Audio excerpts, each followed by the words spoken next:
Hello and welcome to another episode on the White Dog Garage YouTube channel. My name is Bob and this episode is going to be about welding tables. TradeTools has just introduced a new welding table, a portable welding table to the market.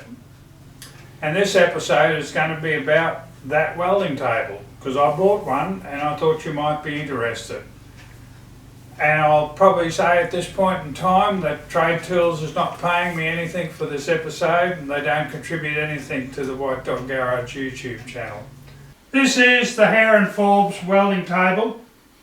It came as a flat pack and in the episode about it we assembled it, put it on casters and made extendable wings, taking it from 1000 by 750 millimeters to a work surface of 1850 by 1050 millimeters. It's been a brilliant addition to the workshop. I will put a link up here and I will put a link in the description as well. What has really taken me is the ease of which I can fixture up a weldment and to get going on it. So I really like the style. I like being able to just put a clamp wherever I want it and clamp down or block off to carry my position, etc. Very nice. So this work platform is what I originally used as a welding table. And despite moving to the new one, which I love, I find myself every now and then using this one again. It's not too bad. It's got a work surface of about 1000 millimeters by 305 millimeters. It is quite portable. It's light to carry. It's got adjustable heights. I still find myself using it for small jobs or for away from the workshop. The big problem with this one is that if you're trying to do fixtures, it's very difficult. There's only a couple of points where you can really get clamps put on and it's difficult to set up a complex weldment. And that's what took my eye with the one that had been released by TradeTools. The fact that it had a multitude of fixture holes, a multitude of clamping points, and the fact that it was light and portable. And this one, it's rated at about 120 kilograms as its capacity. I must admit it gets a bit creaky and wonky when there's something really heavy on it. It worries me that it's not strong enough. It wasn't really meant for that. It's the sort of thing that builders use on site as a little bit of a work platform. Not really meant to have heavy steel objects put on it to be welded up. When I saw this one advertised a couple of weeks ago by TradeTools, I thought, yes, this will be the replacement for the work table. It's reputedly portable. I could see that it had lots of points to put clamps and had holes for fixturing, and I thought, yep. So there were none in the local outlets, but I thought I'll order it sight unseen, and I ordered one.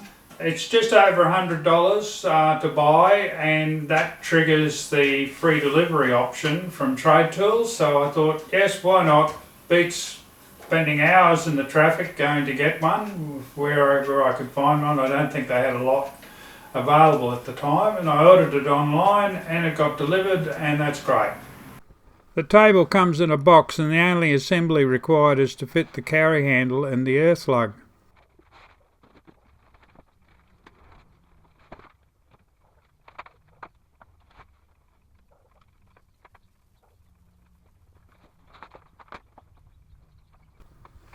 Metal stays fold down from the tabletop to hold the legs rigidly in place.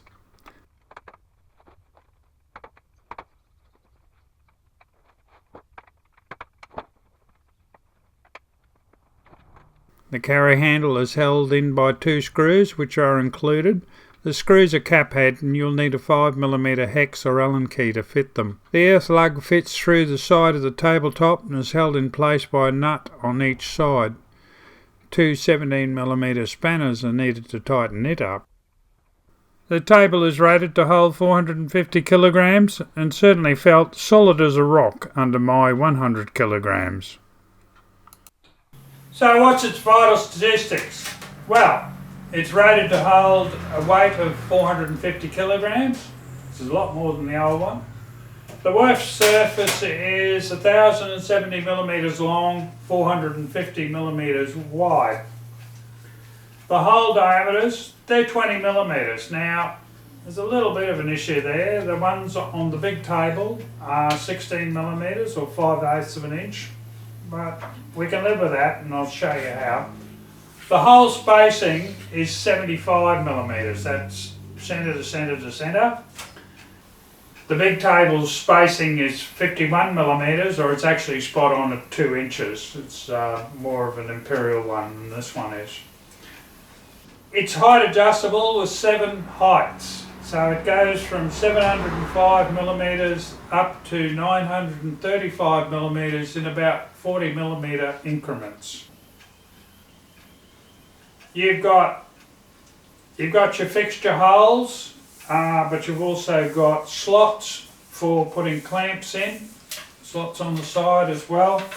So it's going to be a very useful table, I think.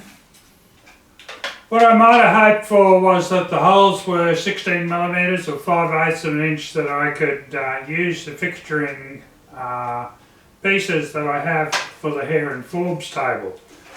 I can, however, use the clamp. I have made additional pins for the big table with the 16 millimeter to go in its holes, and I will probably just turn up some that are at the 20 millimeter diameter. It would be remiss of us if we did not show you a bit of welding action on the table. Unfortunately, at the time of filming there were no welding jobs for it, so I mocked mine up. For this exercise I'm butt welding 2 scrap pieces of rolled hollow section together. To keep them straight, I set up as a backstop a bar held in place by 2 welder's F-clamps using the table slots to position them. I then positioned 2 of the Hare and Forbes welding table clamps in adjacent spigot holes to hold the 2 pieces of rolled hollow section in place.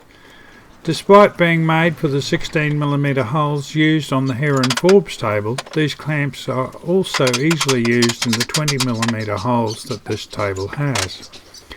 All clamped up, the earth clamp is attached to the earth lug and the 2 pieces are tacked together and then welded out.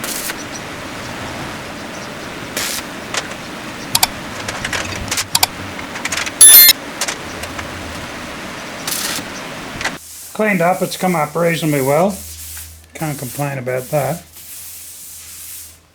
I meant to put some spatter guard on, but a quick hit with the wire brush has got rid of all the BBs and other residue, so quite pleased.